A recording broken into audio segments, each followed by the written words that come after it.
قبل ما اقول اي حاجة، في صوت لحد دلوقتي بيصحيني كل يوم الساعة 3 الفجر، نفس الصوت اللي سمعته اول ليلة في نقطة 17، صرخة مكتومة وجاية من تحت الارض.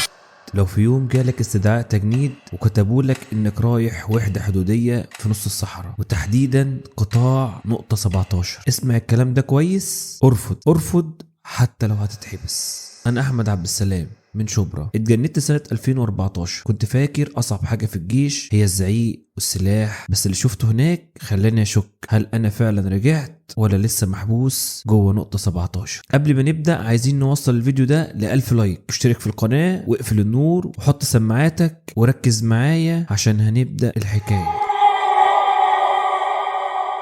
نزلنا من الاتوبيس قدام بوابة الوحدة، منظر عادي لأي حد اتجند قبل كده. وقفت طابور طويل وكل واحد شايل هم السنة ولا السنتين خدمة قدامه. جنبي ولد من الشرقية اسمه محمود، شكله ابن نكتة بس في عينه قلق. ايه يا عم احمد، دي وحدة الجيش دي ولا مقبرة فرعونية؟ انا حاسس ان في حد واقف جوه مستنينا. ببص حوالينا، حسيت فعلا ان في عين بتبص من بعيد جنب الوحدة. في جنب الوحدة في مبنى قديم طوب احمر، حوالينه سور حديد عالي، شبابيكه مكسرة، لوحة صفيح باهتة، فوق الباب مكتوب عليها نقطة 17.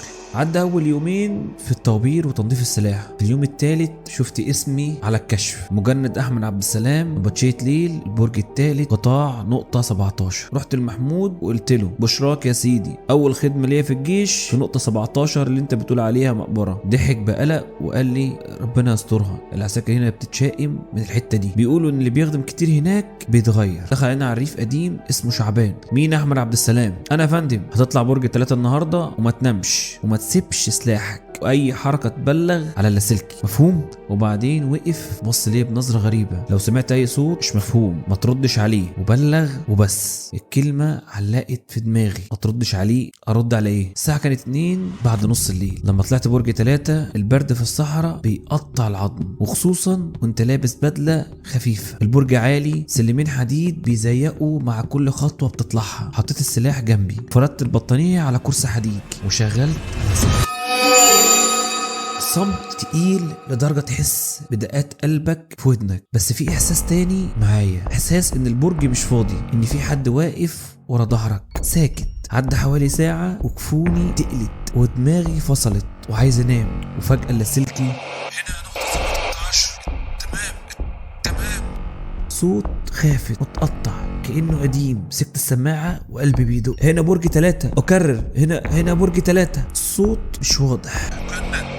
السلام ياسين محمود. ايدي سقعت، ازاي في حد في اللاسلكي بينادي على اسمي كامل كده؟ بس فجأة حسيت بهوا بارد من ورايا، كأن حد عدى جنبي. لفيت بسرعة، البرج فاضي والسلم كمان. حاولت اقنع نفسي يمكن تشويش او حد بيهزر او اي حاجة من الحاجات دي، بس السؤال اللي كان ملهوش اجابة، مين عارف اسمي بالكامل؟ الصبح طلع ورجعت العنبر، ما نمتش ولا دقيقة. في عسكري قديم لمح وشي اصفر وعيني حمرا وقال لي ايه يا ابني، انت شكلك شفت عفريت ولا ايه؟ المهم حكيت له على اللي حصل كلمة بكلمة.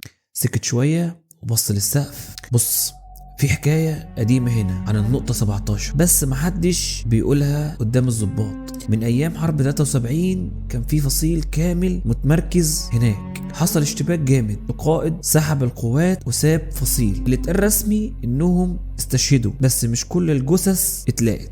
قبل ما استوعب الكلام، العريف شعبان دخل فجأة وكأنه سمع آخر جملة، يا حسين هتبدأ ترعب الواد من أولها؟ وبعدين بص ليا، اسمع دفعة، أي حاجة تسمعها عن نقطة 17 اعتبرها كلام عساكر زهقانة، شغلك تنفذ الأوامر وبس. الليلة التانية نفس البرج، قررت مفتحش اللاسلكي غير للضرورة، بس الأوامر يفضل شغال لحد الساعة 2:30. قفلته على الساعة 3، لكن فجأة اللاسلكي اشتغل لوحده. هنا فصيل 3، الذخيرة قربت تخلص، الذخيرة اطلب الامدادات، نقطة 17 ما زالت صامدة. الصوت مش صوت حد في وحدتنا، صيغة الكلام قديمة. بصيت حواليا لقيت دفتر على الأرض، الغريب إنه ما كانش موجود. فتحته لقيت ورق قديم مليان اسماء وملاحظات، وانا بقلب لقيت صفحة بتاريخ 1973. الحبر باهت، الخط غريب، مكتوب الساعة 3:12 الفجر، نقطة 17 لم تسقط بعد، تمام ناقص فرد واحد.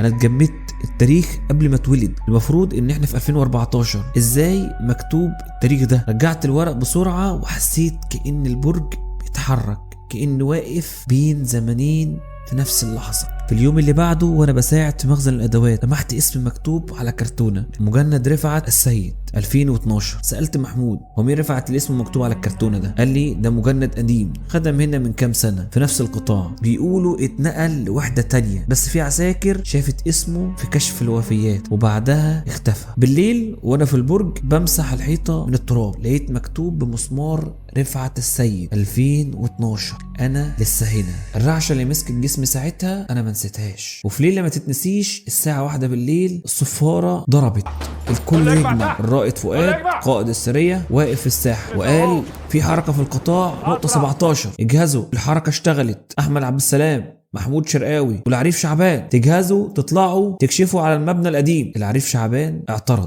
يا فندم المبنى مهجور من سنين. بعصبية الاوامر تتأكدوا وترجعوا بالتقرير. وبعدين رحنا المبنى نقطة 17، الباب مكسور، الشبابيك مكسرة فيها سياج حديد مصدية. دخلنا واحد واحد جوه، ريحة التراب بقع في كل مكان على الارض، وعلى الحيطة لوحة صفيح عليها اسماء الشهداء: الشهيد عبد المنعم حسن نقطة 17 1973، الشهيد سيد سليم نقطة 17 1973، واسماء كتير. في ثانية لقيت مجند احمد عبد السلام ياسين مفقود نقطة 17 1973.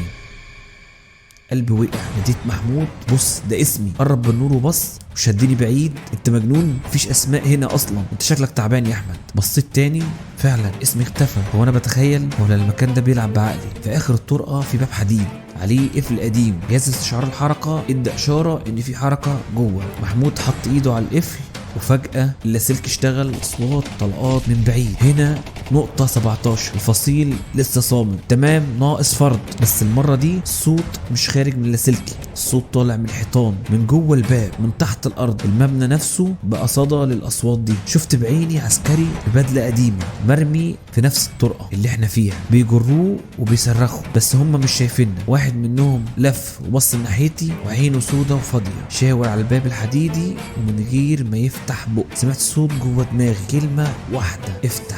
من اللحظة دي ذكرياتي مش واضحة. افتكرت اني جريت بره المبنى، وافتكرت فجأة رجلي اتحشرت في حفرة ووقعت. لقيت نفسي في حفرة قديمة فيها هدوم عساكر وعظم بشر. قربت في النور لقيت مكتوب احمد عبد السلام ياسين 1973، نفس اسمي والتاريخ قبل ما اتولد ب40 سنة. وبعدها كل حاجة اسودت. صحيت في مستوصف الوحدة، على راسي لفة صغيرة، ملازم اول حسام واقف جنبي: الحمد لله على السلامة يا دفعة، العريف شعبان شالك من الحفرة. محمود تايه شوية بس كله تمام. حاولت اتكلم عن نقطة 17، عن اللوحة، عن الاصوات، وهو قطعني: احمد اسمعني كويس، ملف نقطة 17 اتقفل من سنين على الورق، مفيش حاجة بالاسم ده، اعتبر اللي حصل ما حصلش. بصلي بنظرة طويلة قبل ما يمشي وكأنه عارف ان الكلام ده مستحيل. عدى الوقت واتسرحت ورجعت شبرا. حاولت انسى بس ما كنتش عارف. في ليلة شتاء بعد كام سنة من تسريحي كنت قربت انسى. الكهرباء قطعت فجأة، سمعت صوت مألوف زي اول ليلة فوق البرج. الصوت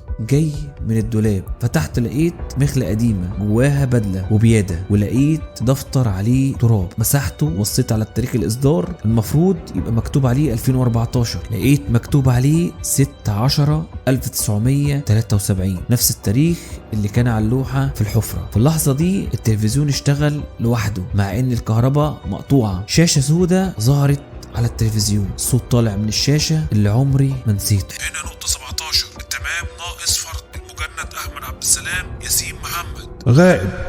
اوقات بسأل نفسي هل انا فعلا رجعت من الجيش، ولا في نسخة تانية مني لسه واقفة في برج 3، ولا انا في منطقة 17 مستني اشارة او امر بانسحاب مش هيجي ابدا. انا حكيت لك عشان يمكن لما يجي دورك في التجنيد تسمع عن قطاع نقطة 17 او اي نقطة مهجورة تفتكر القصة دي. اكتبوا لي في التعليق لو حصل معاكم او مع حد تعرفوه حاجة شبه كده. ما تنساش لو حابب قصص زي دي تشترك في القناة وتفعل زر الجرس، وتصبحوا على خير.